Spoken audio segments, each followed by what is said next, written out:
Assalamu alaikum ve rahmetullahi ve berekatuhu qadrli dostlar. Bugün biz sizden bilen Muharrem ayının faziletleri turunda siyleşirmiz. Allah Teala Muharrem ayın derecelegen.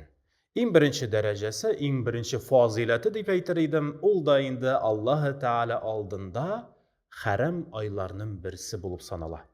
Harem aylarda bilgili günahlar tağında zurra günah bulup sanalır.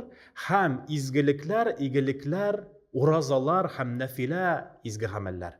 Allah Teala'nda tağında derecelerek hem sevap olarak bulup sanalır. Hem Allah Teala şiksiz rahmeti bilen şu aylarını izgilik bilen mul kılgan, günahlardan yıragaygan bendelerini bilgilep, büleklep, özünün rahmetine yakın itip koyur. Allah birse şart inşallah. İkinci derecesi ol dayında Allah Teala Muharrem ayın özünün ayı deyip atagan hem Peygamberimiz Aleyhissalatu vesselam kengeşlerinin birisinde ayta. Ramazan ayındansın en faziletli nefile uraza ol Muharrem ayında tutulgan uraza. Peygamberimiz Aleyhissalatu vesselam kengeşlerinin birisinde ayta. Afdalus siyami ba'da şehri Ramazan fi şehrillahi Muharrem. Şu Allah Teala'nın ulluğ bereketli ümmetinin ayındansın, Ramazan ayındansın, dereceli bulgan uraza ayı ol indi Muharrem ayı bulup sanala. Muharrem ayın urazalar bilen Allah Teala'ga yakın ayırga nasip eylesin. Hem işinci derecesi Muharrem ayında 10. günne, Aşura günü.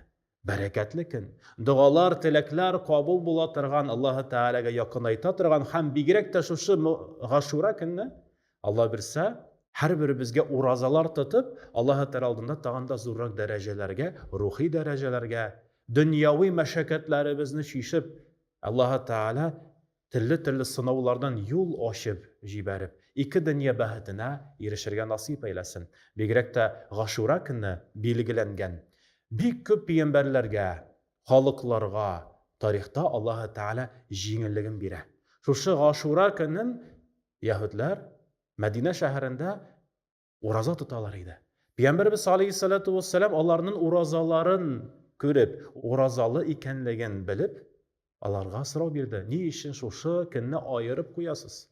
Hem Yahudiler ettiler, şu günni biznin kavmimizni hem Musa Aleyhisselam'na Allah Teala Firavun'un zulümliklerinden kutkardı. Bizni imin kıldı deyip. Hem biz şükrana kılıp Allah Teala'ga rahmetlerimizni bilgirtip, şu günni izgilikler bile mul kılabız. Urazalar tutabız. Peygamberimiz Aleyhissalatu vesselam ayta ve nahnu ahakku. Biz de şu uraza Aşura günni uraza tutarga haklıbız hem bik savaplı, ecirli buluruz. Şart inşallah. İbn Abbas şu hadiste ayta Aşura günni urazada uzdırırga. Hem anırga hatlı, yeki anardansın bulgan günni urazada uzdırırga Peygamberimizin sünnetten bulup sanalar. Hem anı ötegen kişi savaplı bulur. Şuna göre hürmetli cemaat, Muharrem ayı hele ol bik meşhur ay. O Müslüman kalenderi boyunca Яңа yılının başlana tırgan ayı.